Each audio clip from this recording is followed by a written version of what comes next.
और एमएसएमई के सेक्टर लाने का भी प्रयास करा है। 2018 में हमारा एक एमएसएमई का सेक्टर एनओसी जोन घोषित हुआ है। हमारा नाहड़ ब्लॉक है वो भी एनओसी जोन घोषित हुआ है।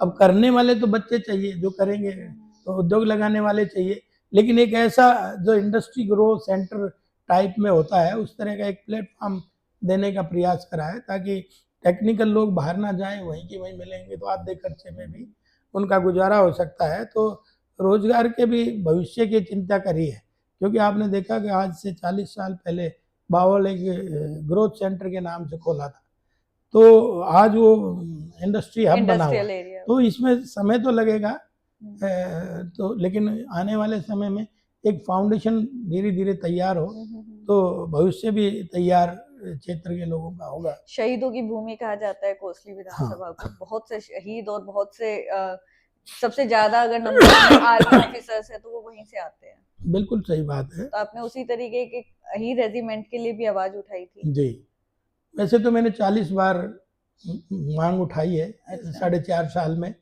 और 40 बार चाहे सांस्कृतिक मुद्दे थे, चाहे सामाजिक मुद्दे थे, चाहे वो विकास के मुद्दे थे, सब पे मैं अपनी सरकार से बोला हूँ सदन में, और वो धीरे धीरे सारी चीज़ों पे असर भी हुआ है।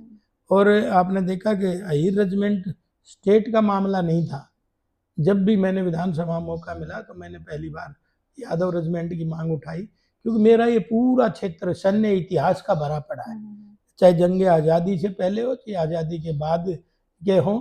तो आप निरंतर देखेंगे कि यहाँ के लोगों ने कभी पीठ पे गोली नहीं खाई, छाती में गोली खाने का काम करा। और जो आज हम खुली हवा में सांस ले रहे हैं, तो मैं समझता हूँ उनको तो हमारे शहीदों का, उन स्वतंत्रता सेनानियों का, तो उनका कभी कर्ज उतरेगा नहीं, धन्यवाद से भी नहीं उतरेगा, क्योंकि वो तो मन में होना चाहिए उनके प्रति सम्मान, परिवार के प्रति सम्मान है, उन्होंने खो के इस समाज को और इस राष्ट्र को देने का काम किया। तो आज अहीर रेजिमेंट की मांग इसलिए मैंने उठाई ताकि पूरा क्षेत्र आप देखेंगे 5-5 हज़ार लोगों ने एक दिन में राव राम जी के नेतृत्व में आज़ादी के समय स्वतंत्रता सेना नेताजी सुभाष चंद्र बोस की सेना में भी मेरा कोई गांव ऐसा नहीं जिसमें 1-2 स्वतंत्रता सेनानी ना हो।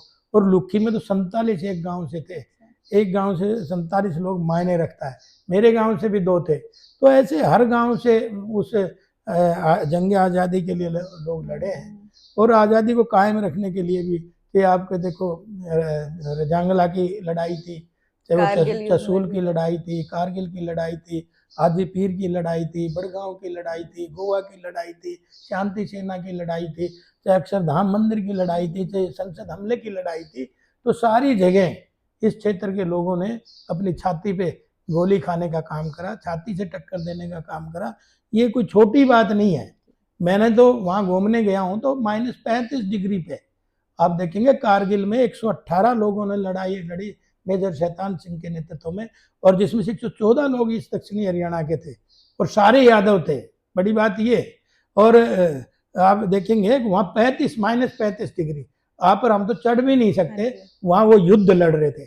तो उनके साहस की तो दाद देनी पड़ेगी। और चाइना के 1300 लोग उन्होंने मारे थे, और चाइना के जब हमारे लोगों के पास आमनेशन खत्म हो गया था, तब जाके कहीं बट से लड़ाई लड़ी, कहीं मुक्कों से थप्पड़ से लड़ाई लड़ी। और वो जाते जाते चाइना वाले वो बंदूक को उल्टा करके टोपी लगा के जाते हैं। वो एक बहादुरी का चिन्ह है, ताकि इससे बहादुर हमने सैनिक देखे नहीं। तो इन परिस्थितियों में उन्होंने ऐसे माँ भारती की रक्षा करी है, तो हक मिलना चाहिए। मैंने भी कहा, सदन में भी कहा, बाहर भी कहा कि भाई वैसे तो राष्ट्र की सेना होनी चाहिए, किसी जात बिरादरी की सेना ही नहीं होनी चाहिए। मैं उस बात से सहमत नहीं हूँ, लेकिन जब या तो जातिगत रेजिमेंट तोड़ो, वरना अहीरों को भी जोड़ो। तो या तो सब जुड़े या फिर सब खत्म हो, एक केवल और केवल राष्ट्र की भारत की सेना है, वो बिरादरियों में रेजिमेंट्स खत्म हो जाए। हाँ, या फिर रेजिमेंट में ही रेजिमेंट भी बने। मेरा ऐसा मानना है। वैसे बहुत सारे योद्धाएं हैं जिन्होंने इस माँ भारती की सेवा करी है, उनकी सबकी माननी चाहिए। तो मेरा तो यादव रेजिमेंट इसलिए हमारा मुख्य मुद्दा भी रहा। आप हमेशा ही आपके कार्यकर्ता हो या आपके विधानसभा से लोग हो, तो उनके सुख दुख के कार्य में भी हमेशा साथ रहे, उनके बीच में रहे हैं। तो एक सदन, फिर आपका चंडीगढ़ का ऑफिस, या कोसली का कैंप या रेवाड़ी का ऑफिस, इन सबको आप कैसे मैनेज करते हैं? देखिए, समय तो ज़रूर अभाव हो जाता है विधायक बनने के बाद, क्योंकि 2 दिन 3 दिन तो चंडीगढ़ लगते ही हैं। अब तो हमारा सबसे दूर हो गया, नारनौल वाले भी 152D से जल्दी पहुंच जाते हैं और 2-3 दिन वहाँ लगते हैं विधानसभा में। उनकी कमेटियों की मीटिंग है और उनके इतने सारे कार्यक्रम होते हैं, तो उसमें आप देखते होंगे वहाँ नहीं जाएंगे तो नीचे कुछ नहीं आएगा, और नीचे रहेंगे तो नीचे तो पहले थे ही हम जनता के साथ। तो 24 घंटे काम, मैं शुक्रवार को मैं कोसली ऑफिस में लगातार निरंतर जा रहा हूँ। बाय द वे, कोई ज़रूरी मीटिंग आ जाए पार्टी की या सरकार के द्वारा, तो हम कोशिश करते हैं शनिवार को उसको ट्रांसफ़र करने की, और 2 दिन में यहाँ लगाता हूँ, क्योंकि आपने देखा कि मेरा मस्तापुर टहना से मेरी विधानसभा शुरू हो जाती है, जो 6-7 किलोमीटर है इस रोड पे, झज्जर रोड पे। इधर आपने देखा होगा महेंद्रगढ़ रोड पे 6-7 किलोमीटर पे माकरिया जाडरा शुरू हो जाता है। इधर क्या नाम है आपके बेरली रोड पे बोड़िया कमालपुर से शुरू हो जाता है। तो यहाँ से 6 किलोमीटर दूरी पे विधानसभा पे मैं बैठा हूँ। वो इसलिए बैठा हूँ कि 2 मेरे ब्लॉक हैं वो रेवाड़ी से कवर होते हैं, एक मेरा ब्लॉक है नाहड़, वो कोसली से कवर होता है, इसलिए तीनों को ही समय देना पड़ता है, क्योंकि मेरे 138 गांव हैं, कोई छोटी विधानसभा तो है नहीं। तो कई बार लगता है कि जैसे मैं किसी एक गांव में चला गया, 2 गांव में चला गया, तो औरों को लगता होगा जी आए नहीं, जबकि मेरे यहाँ सबसे ज़्यादा दिक्कत रही है। 2 साल कोविड की, 1 साल किसान आंदोलन की, तो 3 साल तो हमारी वेस्ट हुई हैं। उसके बावजूद भी आप देखेंगे मैंने हर मुद्दे पे करा है, और सरकार के काम भी करने पड़ते हैं, आपके संगठन के काम भी करने पड़ते हैं। लोगों ने जो आशीर्वाद दिया है उसका भी बदला तो कोई नहीं चुका सकता, लेकिन प्रयास तो कर ही सकता है। निरंतर और मैं पहला विधायक हूँ कोसली के इतिहास में अगर जो हेडक्वार्टर कभी नहीं छोड़ा मैंने, नहीं तो कोई दिल्ली चला जाता है, कोई गुड़गांव चला जाता है, मैं पहला हूँ जो मैं हेडक्वार्टर नहीं, क्योंकि काम तो सारे हेडक्वार्टर से होते हैं, तो वो कहीं के भी हैं, तो हेडक्वार्टर में होने की वजह से रेवाड़ी के लोग भी आ जाते हैं काम के लिए, तो हम उनको भी मना नहीं करते। तो कोशिश करते हैं भाई, परमात्मा ने अवसर दिया है। और दूसरी बड़ी बात यह है कि हमने जनता की ताकत का कभी मिसयूज नहीं करा, हमेशा जनता के लिए कोशिश करी है कि इनका किसी तरह से जो इन्होंने हम पे विश्वास जताया है तो उसका कुछ % हम भी उसका उतार पाए।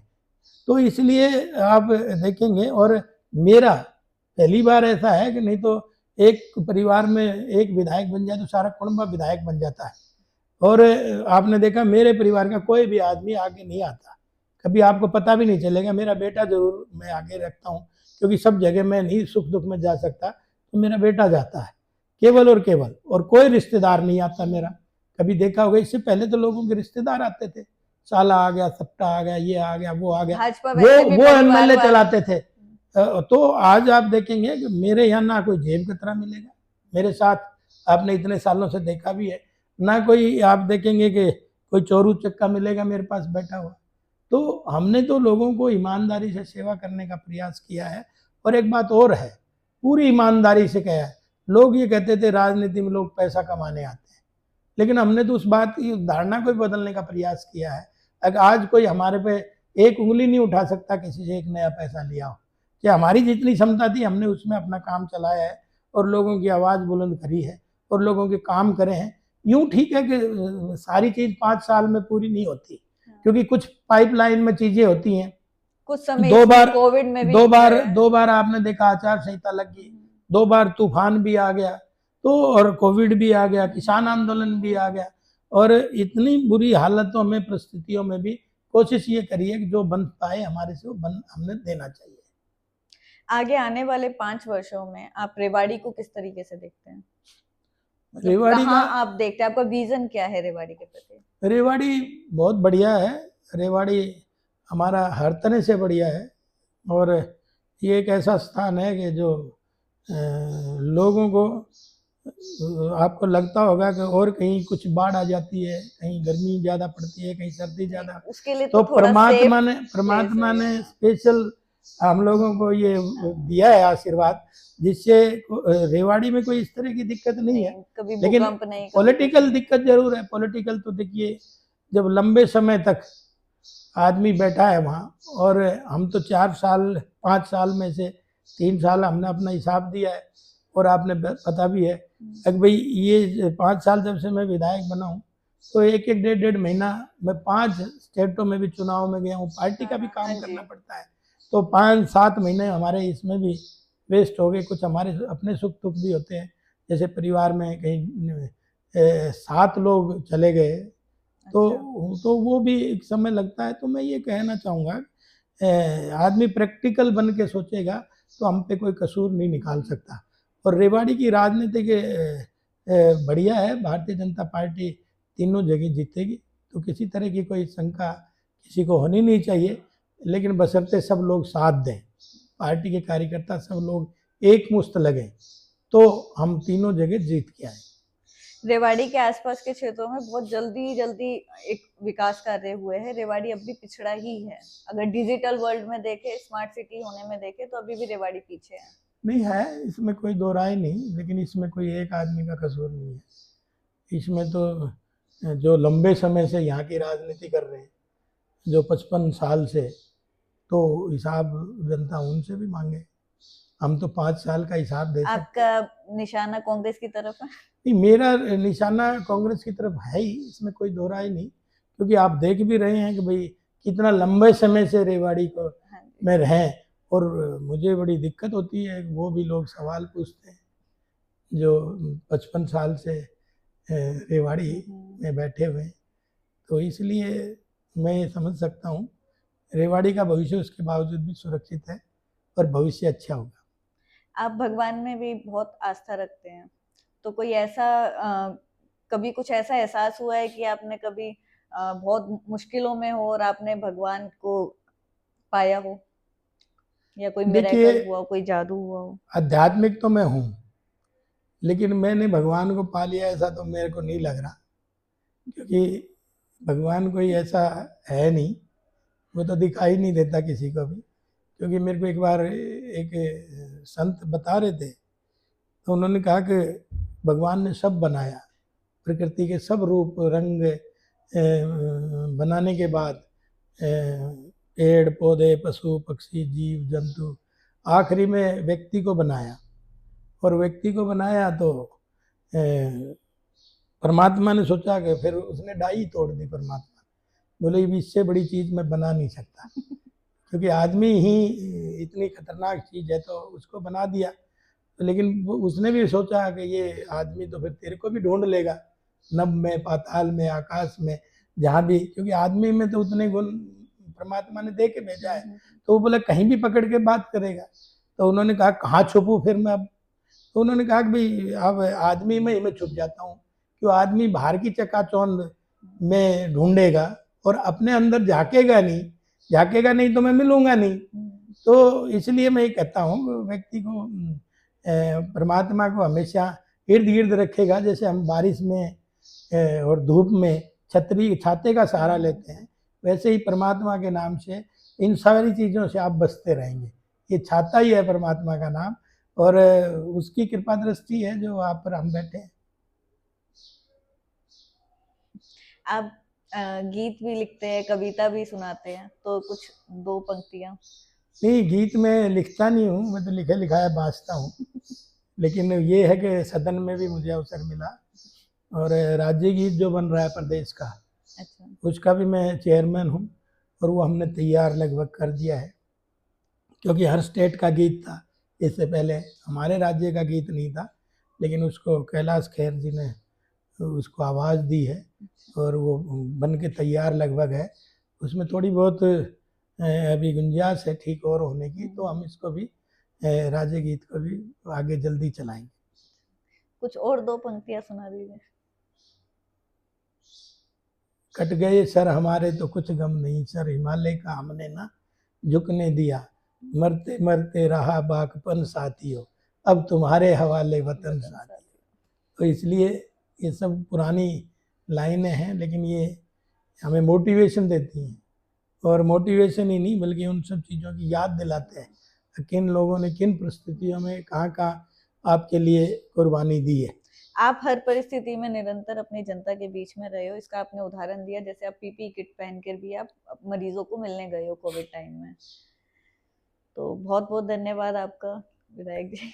आपको फिर से सभी देखना चाहेंगे। ठीक है, धन्यवाद जी।